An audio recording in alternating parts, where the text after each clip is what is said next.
He said, Then go down hence, it is not for thee to show pride here, so go forth. Lo, thou art of those degraded.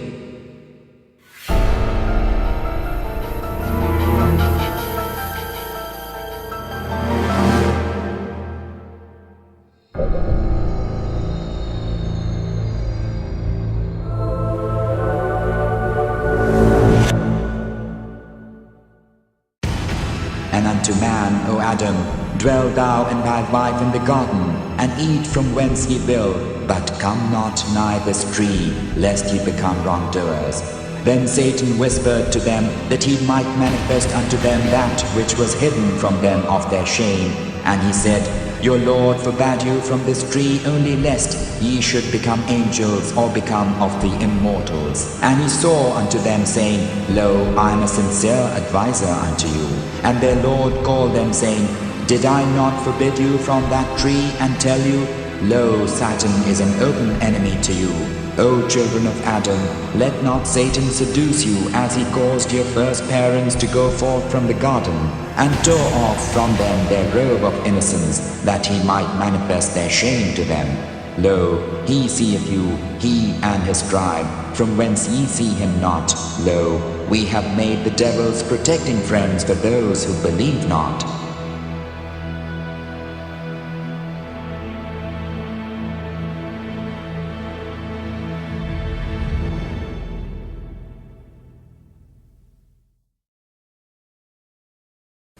What we need is not saving, contrary to popular belief.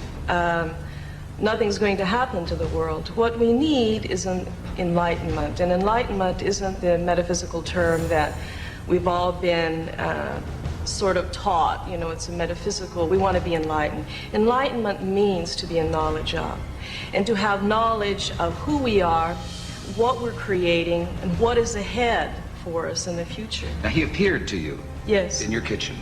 Yes, at 2:30 in the afternoon. Memorable day, right. February 18th. Were you frightened?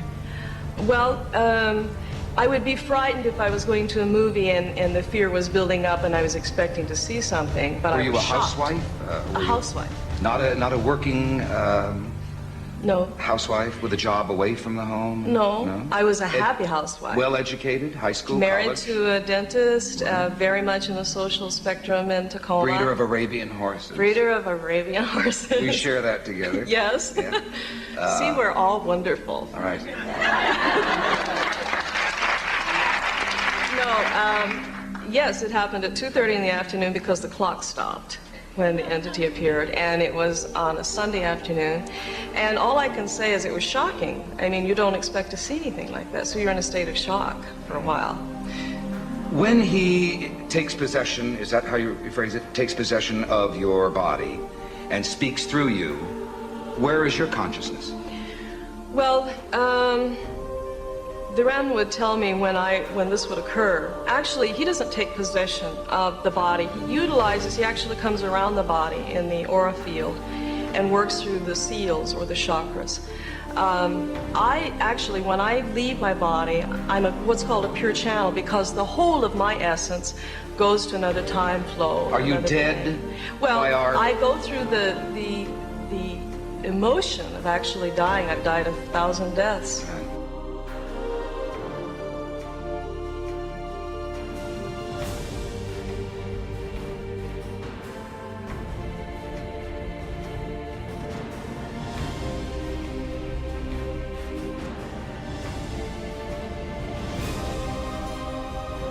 I mean, I know what it's like to pass this plane, but I go to a different time. Are we in for any surprises? A lot. Is there fear after death? No. You know, is there that wonderful light that we keep hearing about from? There's a light at the end of the tunnel, and you move towards that light, right. And the light is without judgment, which is contrary also to what we've been taught for eons. You know, the isness is without judgment. Only limited man knows right and wrong and judges other people. There is no hell. There's only life. But it is wonderful.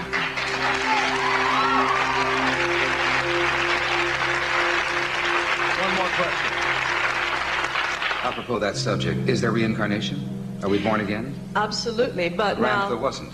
No, because he got off of the wheel of life. He was able to come as manifested man, in other words, the spirit into flesh and blood. And through one existence, he was able to go into the density of limitation and then come out of it. Unfortunately, for a lot of us, we've stayed on the wheel of life, which means we come back lifetime after lifetime and we still do the same thing. It's a new stage, but it's the same problem. Working towards a higher plane, a higher existence? Well, but we don't. We're only coming back to confront ourselves over and over again. Now, reincarnation is my truth, and I don't force that on anyone. There's a lot of people that don't believe that we do come back, and there's others that say you live once and then you go to heaven or hell, and that's all right. But I know I've lived before. I've been who I've been before. And I'm working through my limited structure, my limited mind. Love is what allows us to go beyond the wheel of life into what's called everlasting life. I will excuse you now, and you'll go backstage to prepare for Ramtha to visit. We'll come back. Daisy Knight.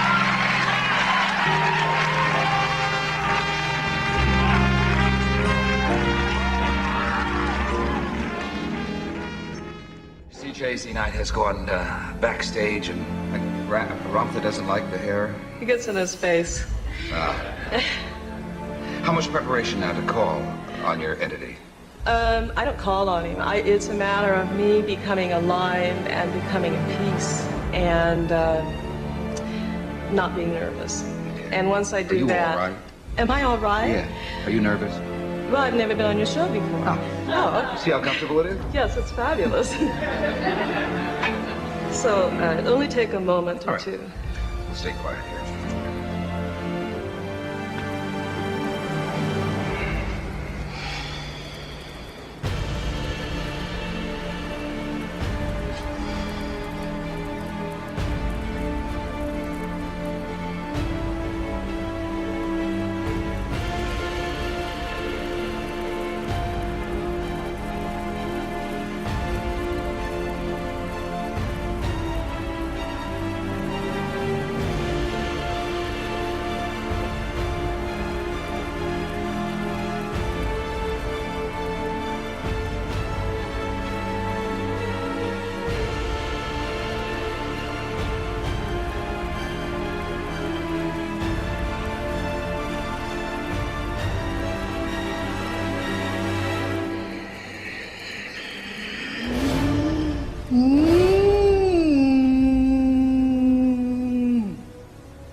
Indeed.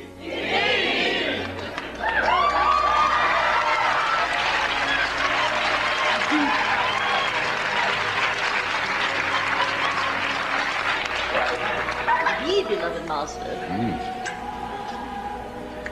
You are well this day in your time? Yes, thank you. Sit down here. This is that which is called television. The tube. To capture a moment forever. You were a little tough to wake up today. Were you sleeping when we got to you? Wake up. Were you sleeping? What is slumber, entity? I am never in slumber. Awake at all times. At all times. Where are you when you're not here? Would you like to see? No.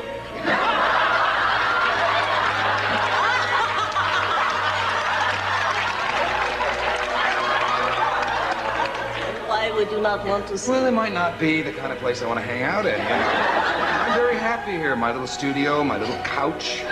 It is a wondrous place here, entity. And you're my first 35,000-year-old guest. To that which is called I, entity, be an enigma. And what is 35,000 years old? Our anthropologists today tell us that 35 years ago, people didn't have brains like they have today. They had little small, to the evolution of man, the brain has evolved. So it is great to know that somebody 35,000 years ago had such good command of the language. Master, even before my time they did so. To that which is termed, is it why indeed your scientists, as they are termed, they have not found the great civilizations yet. They will. Your home was Atlantis? That was a place that which I lived, but I was a pilgrim from a land called Mu. What is your message? What is your most important message that you want everyone on this planet to hear, to know? Is there one? That which is termed, is it why indeed God, which hath been misunderstood, which hath been taught to live outside of your being, is within your being. That which is called Christ is within your being. I am God. I am God.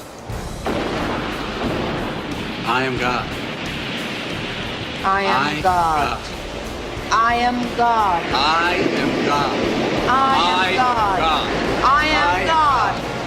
I am God. If anyone could be near the beloved Master and witness the love, the compassion, the humility, the grace, the generosity, no one in his right mind would not know that this is a walking, talking, living God on earth. I'm a God and you're a God. And I'm a God and I'm going to stay a God until you recognize that you're a God. And when you recognize you're a God, I shall go back into principle and will not appear as a personality. You are God. But until I see all of you knowing who you are, I'm going to be very much what I am. God Almighty God. I'm God. I'm God. When I read in the Bible where he says, I am, I just smile and say, yes, I am too.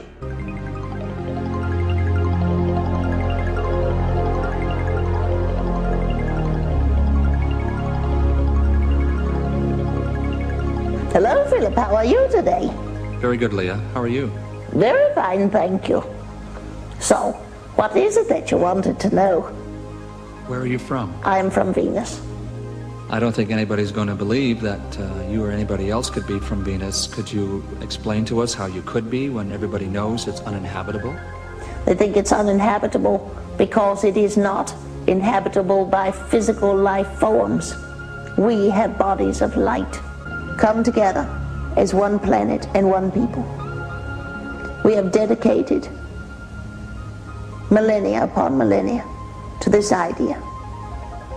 The earlier experiments with Pan and Lemuria and Atlantis were not successful. I am the Tibetan, and I have come during this time continuum to discuss with you the idea of the only question in the universe. And that question is, what is? And the answer is, I am. That you are all made in the image of the infinite creator, and what that means is you are all infinite creators. We thank you. All right, fine. Well, indeed, a pleasure to be talking with you, and, well, shall we begin where you'd like to begin? Now, the problem here is people look out there, yes? They're looking all over the place as though God was somehow outside of them. It's within. Every spiritual reference, be it fundamental or be it avant-garde, speaks of that spirit within, and we would suggest here that it's there. And therefore, your task in this physical lifetime really isn't to find God, because God's everywhere. God is all that is everything. It's all over the place. Your task in any physical incarnation is to find yourself. And Satan saith, when the matter had been decided, lo, Allah promised you a promise of truth, and I promised you, then failed you. And I had no power over you, save that I called unto you, and ye obeyed me. So blame me not, but blame yourselves. I cannot help you, nor can ye help me. Lo, I disbelieved in that which ye before ascribed to me. Lo, for wrongdoers is a painful doom.